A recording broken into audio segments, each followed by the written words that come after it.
Bom dia, meu nome é Silvana Silva e hoje eu vim com o tema: as circunstâncias não podem anular os propósitos que Deus tem na tua vida, tá?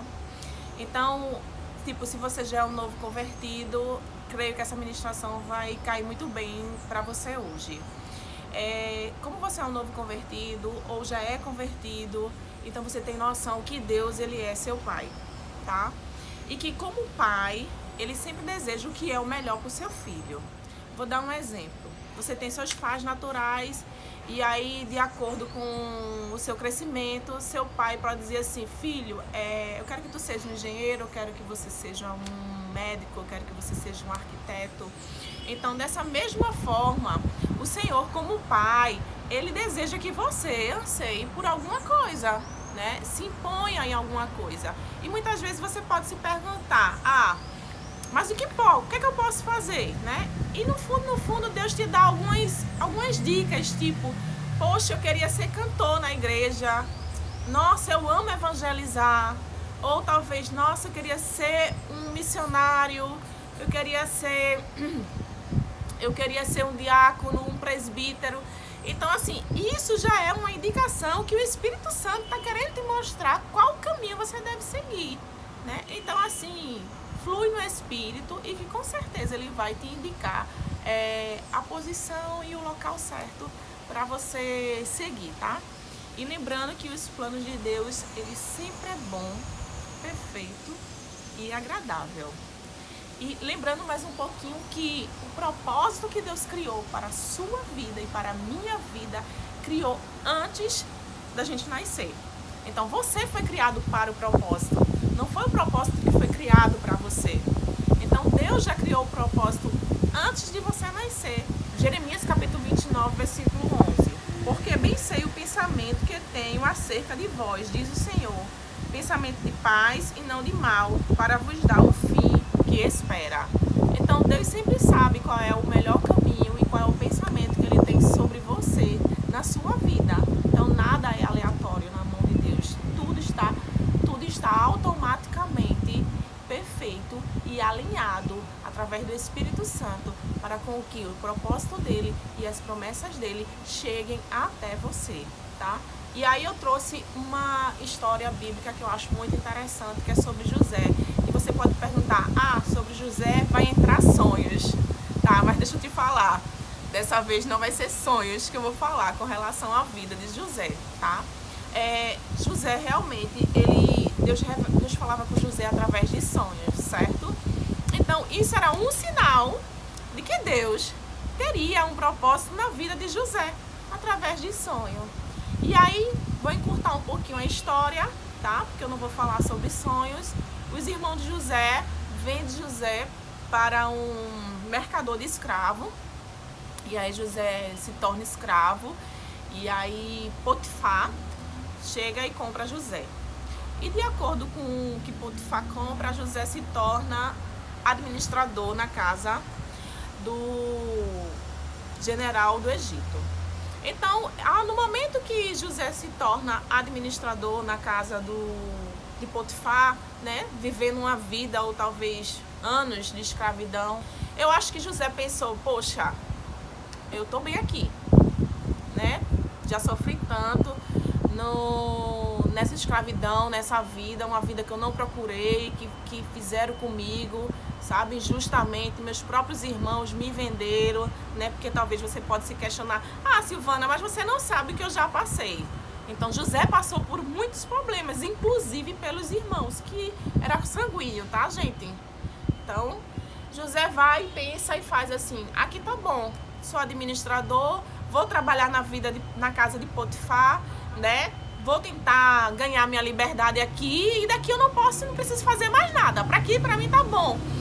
Então, só que Deus tinha um propósito na vida de José. E o propósito de Deus na vida de José, com certeza, não era ser administrador da casa de Potifar.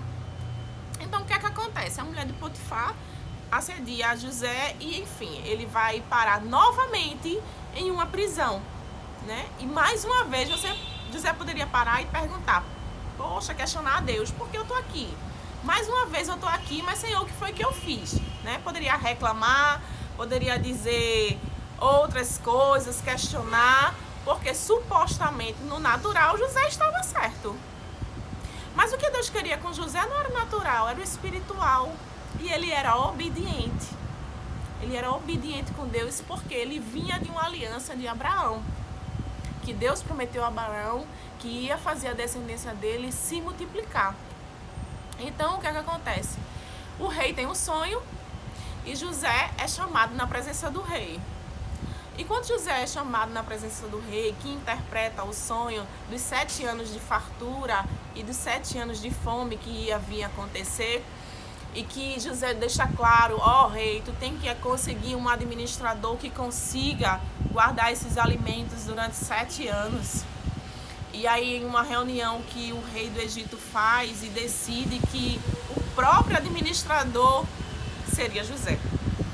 O próprio governador seria José. Então o rei começa a passar um anel, veste ele de linho fino e lhe dá um colar de ouro. E aí vem a questão, o que significa isso?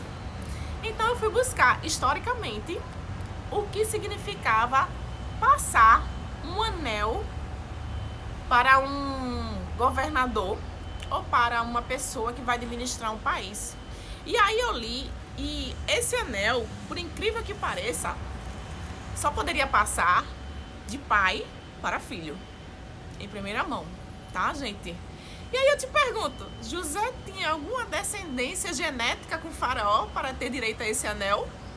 Não, mas ele tinha uma aliança e uma promessa vindo do próprio Deus. Então, o que seria a genética para um Deus que nós amamos, que nós vivemos, que nós respiramos por ele? Vou dar agora o significado do anel. O anel de sinete é um sinal de autoridade, seria Lord Chanceler, ou seja, guardião do selo privado. Jesus tinha toda a autoridade, né, como filho. E José conseguiu essa autoridade através do rei do Egito. Mas aí vem o linho fino. O linho fino, ele representava uma exaltação de poder.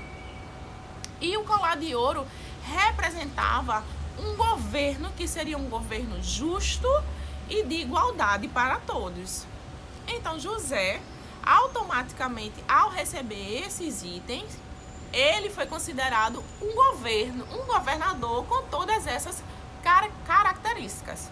Mas enfim, vamos fazer agora uma comparação, porque como eu vi pregações, né, de Billy Graham, ele fala que toda a Bíblia leva a uma única pessoa, que no caso é Jesus Cristo. Então José, na concepção, ele representava o próprio Jesus. E Faraó, no seu sentido figurado, era o próprio Deus dando autoridade ao filho, tá? Passando para Jesus a sua autoridade. Vai lá, filho, faz uma aliança com teus irmãos lá embaixo, tá? Porque eu vou te exaltar acima de tudo e tu vai deixar um governo de excelência para os teus irmãos, né? Então, para isso não ficar como mera palavras, tá lá em Jeremias, capítulo 31, versículo 33, que eu vou ler para vocês. Vem dias, diz o Senhor, em que farei uma aliança com a casa de Israel e com a casa de Judá, não igual à aliança que fiz com seus pais, no dia que tomei pela mão para os tirar da terra do Egito, porque eles anunciaram minha aliança, ainda que me tivesse desposado deles, diz o Senhor. Mas esta é a aliança que farei com a casa de Israel depois daqueles dias, diz o Senhor. Porei minha lei no seu interior e a escreverei no seu coração, e eu serei seu Deus e eles serão meu povo. Então aqui em Jeremias, bem antes da vinda de Jesus, o Senhor já estava dizendo a Jeremias, Jeremias, eu vou fazer uma aliança com vocês, tá? E essa aliança só podia ter vindo de Jesus. Só Jesus poderia criar essa aliança entre mim e ele. Então, nesse momento que José recebe essa aliança de Faraó, representaria simplesmente a aliança que Deus estava dando a Jesus Cristo para ser feita, para nos redimir e nos levar direto ao Rei dos Reis. E no momento em que José veste o linho branco, é justamente no momento em que Jesus ele é ressuscitado, tá? E o linho branco significa exaltação e brancura. Mateus 28, começando do 3, tá? Seu aspecto era como um relâmpago e suas vestes branca como a neve.